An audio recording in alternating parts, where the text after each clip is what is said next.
Hi, it's Scott, ROCKFILE, back with another podcast review for you. Let's check out the 2016 film SHIN Godzilla and its new 4K edition. Well, this was a hole in my Godzilla collection. I don't own every single film, but I have, over the course of my lifetime, probably seen most of the, 30-something? Whatever. Anyway, to me, as a Godzilla fan, the first one will always be the best. It's where it came from. It's the only one that's really serious up until like the more recent ones. And it set the tone. After that, they became a bit cartoonish, but growing up, these were some of my favorite movies. You just couldn't beat giant monsters destroying buildings. I mean, I got into Legos and other building projects, basically, so I could tear them apart with monsters and things. I mean, this was a big influence on me. And when Guillermo del Toro made kaiju movies, and we got Pacific Rim, the first good one, and the second very mediocre one, I was excited maybe we get more of these movies. And now we have these American Godzilla movies, which started pretty strong. The first two were not bad, but man, when they added King Kong and put it all together, and it's just gone down the cheese factory, and I don't know if I need another one, but we'll see what happens. There's been some good things about them, especially the effects. They're really, really good, because these days we can do that. But we grew up with cheesy Godzilla, right? And so Shin Godzilla is part throwback, part reboot.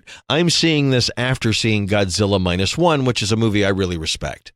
I did not see this. It came out on Blu-ray in this country. I totally missed it. I just wasn't, I don't know, something didn't entice me. But then it's getting a 4K release. I'm like, okay, well, all right, I'll give in. And it had a really cool steelbook. I spent the money, even though I haven't seen the movie, and got the steelbook. And I got to tell you, it really is an amazing looking steelbook. Very, very nice job from G-Kids, which is a division of anime company that I think is semi-related to Shout Factory, aren't they, somehow? Anyway, the G-Kids edition has the 4K, the Blu-ray, and then a Blu-ray of extras. And there's quite a few extras on here. Obviously, this is a Japanese language film. It's in 3.1 surround sound, DTS MA master. It's lossless, but the sound was not anything really to write home about. It reminded me of an old Godzilla movie, as did some of the special effects. Some of them are really bad.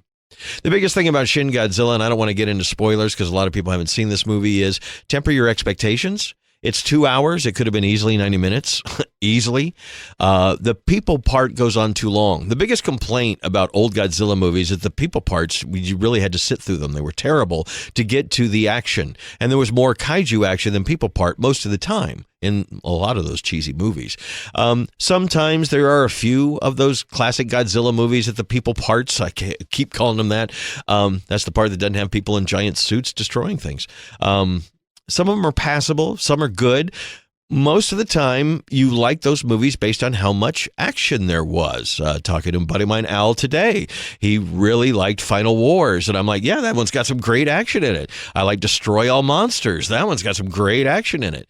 But honestly, when I pull out a Godzilla movie these days, it's going to be the first one. It's going to be -1. Or it's going to be one of the American ones, probably King of the Monsters, if I had to pick one. But I like them when they come around. I like them more than I was more into Godzilla stuff than Transformers. So the biggest problem with Shin Godzilla is there's more people. It goes into very great detail how the government would deal with something like this in a very realistic way. And the story, if that was like a separate movie, like it wasn't a Godzilla movie and you wanted that kind of almost political thriller, it's pretty well done. I mean, how the storylines come around, and then about halfway through the movie, you get this jarring shift into some other characters. And like I said, I don't want to get into spoilers. But you watch Godzilla movies for Godzilla action, and this has a few scenes, especially about an hour in, that are some of the most impressive. It's beautiful. It's well done. The city destruction is incredible. What the monster's doing is great. But a lot of the Godzilla just doesn't look good. It's almost like they were trying to emulate the old stiff plastic Godzilla with these, and it just didn't marry well. Some of the faraway shots of him tearing through the city, that's good. Some of the up-close stuff later in the movie is pretty good. But like, I hated the eyes for most of the Godzillas. It just looked like they put googly eyes on top of a puppet. it was weird to watch these effects because it's like, I'm not really sure about that design, but like the effects around it, this city destruction, the people running and all that, incredibly well done. Like I would put that up with that part of it with Godzilla -1, but you have to sit through almost 40 minutes with just little sporadic, 45 minutes, give or take, of sporadic bits of Godzilla evolving. We've never seen that in a Godzilla movie, to get to some serious Godzilla, but it's a full hour in before you just get a long set of Godzilla destruction scenes. And they're more than worth it, I would say. It's probably some of the best scenes in the movie. After that, you get more Godzilla and less people, but it still goes back to that people story, especially because it has to after what happens in that first hour. Not my favorite Godzilla movie. If I were to watch this down the road, I would probably fast forward through part of it. You know, I would go right to the action scenes, especially an hour in. That was really impressive stuff. I like the fact that the color's purple. That looked really cool. And the city destruction really does. The buildings, the effects of all that stuff, and what's going on with the creature all look pretty good, but there's so many shots of the creature just look like it's a plastic thing going through these great city sets and things. And it does look photoreal, except for the monster sometimes, and I've got to docket points for that. But by the end, it was a little better. There are some scenes throughout it that are pretty good, and overall, the movie was like, okay, it'd be interesting to see what they do next with this, as long as they don't follow this same format. Would love to see a shorter version. I wasn't paying that much attention because I was, okay, I'm going to pay attention to this because it obviously has something to do with what's evolving with the creature. But okay, and now they're going to talk more about it. And okay, now they're going to talk more about it. And okay, now we get some creature stuff. Even those cutscenes, most of them were pretty good. I mean, it keeps you involved, but yeah, there's just way too much plot, just way too much talking. Now, the extras, you get a third disc in the set, a lot of extras. And I'm somebody who likes behind-the-scenes stuff. Your mileage may vary. I mean, it's a lot of behind-the-scenes stuff and a lot of the trailers, the marketing, the appearances. That stuff I'm not as interested in as I am the making of, which was a smaller portion of those extras. But there is quite a lot. And kudos to G-Kids for adding a button that's play all. When we get these bonus discs, they're always broken up into these menus where everybody does them a little differently. Sometimes it's play this, but you can also play it in pieces. None of them usually have a play all. Like you wanted to sit down and watch. If there's 2 or 3 hours of extras on this disc, I just want to watch them all. Just play. You can hit play all. Kudos to G-Kids for adding that and for doing a great steelbook. As far as the 4K goes, it appears to be an upscale from what I read. It looks good, but it never looks fantastic. The Godzilla scenes look great. Some of the night scenes, things pop. But a lot of it looks like a dingy Japanese movie from way back. It's cleaner. It's more resolved than, what it looked like on the Blu-ray. I did pop that in. The Blu-ray looks much flatter.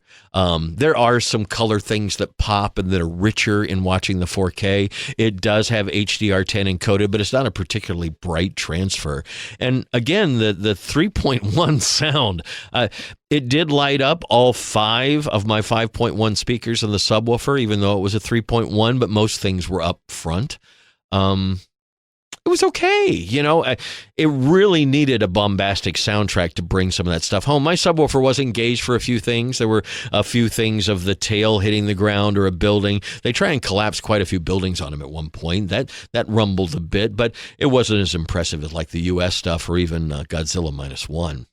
So in the pantheon of Godzilla movies, this is better than some of the 50s, 60s, 70s.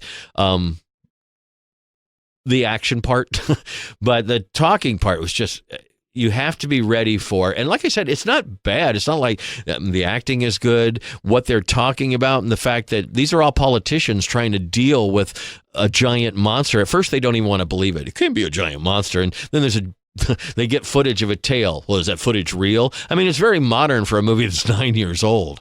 And they don't want to tell the public in the beginning. And then they tell the public, and one guy goes off a little bit off the script, and then he gets screwed seconds later when they go, oh, no, that really did happen. That kind of stuff. So it like I said, that's just not what you expect in a Godzilla movie. And I knew it going in. I've read about this movie before I picked it up. I didn't go in completely blind, and I should have. But I'm glad I did because I knew what to expect. And so I sat back a little bit. I know this is a 2-hour movie that's going to have, minimal amounts of Godzilla in it. I need to go with that. So in that aspect, yes, but it's not going to be a go-to except for certain action scenes. I'm like, man, you want to see him purple and do this to some buildings? Watch this. The evolving in the stages of the creature, not to get into it, I thought was okay. I mean, it's interesting how it did it. It could have been done better with effects, but this wasn't a big budgeted film. 1 billion yen it was made for, and it went on to gross $82 million. By the way, I didn't mention any of that stuff. $82 million became the highest grossing live action Japanese film of 2016. It was nominated at the 40th Japanese Academy Film Prize Awards, 11 nominations, including winning 7, including Best Picture and Director. And there's a sequel coming. A lot of people do like this movie, but what I want out of a Godzilla movie was sporadic. Really, part of it was really well done. Part of it looked as cheesy as the old stuff. So as a throwback reboot, I could see why they did it the way they did it and how they did it the way they did it. And I give it kudos. I actually would watch this over some of the other Godzilla movies, but no, it's not going to be one of my favorites. And I thought what they did later with Godzilla Minus One is more knocking it out of the park with something that they wanted to do a reboot. They wanted to do something different, and they did. And again, with a low budget, but much better special effects, it's a much better film. As Al and I discussed this morning, it does drag a little bit, but I think that human story pays off. The human story in this one doesn't pay off as much, because part of the cast doesn't make it to the end of the movie. But anyway, Shin Godzilla. If you are a diehard Godzilla fan, it's probably already in your collection. Is the 4K worth the upgrade? I don't know how many extras were on the original Blu-ray. I would imagine you didn't get this many extras on it. I don't know. The 4K, if you have a big TV, the bigger the TV, the better you're going to enjoy this with any 4K. That's why you get them. It's not so much for the HDR, in my opinion. It's not so much for the sound, although those are two of my favorite things to talk about. But size, as you get into 85-inch and bigger TVs, Blu-ray to 4K makes a difference. And anyway, it looked pretty good, for what it is. It looks like what it is, a low-budget Japanese reboot of Godzilla where they were trying some new things. All in all, worth a watch if you're a big fan. Not so much if not. I would recommend Godzilla Minus One over that, or the early U.S. versions. Scott and ROCKFILE, more podcasts on the way. We're going to call this a monster movie because it kind of was a monster movie. It has very little levity in this film. So we'll include it in the Halloween list. How about that? More podcasts are on the way. Please like, share, and subscribe, and have a spectacular day.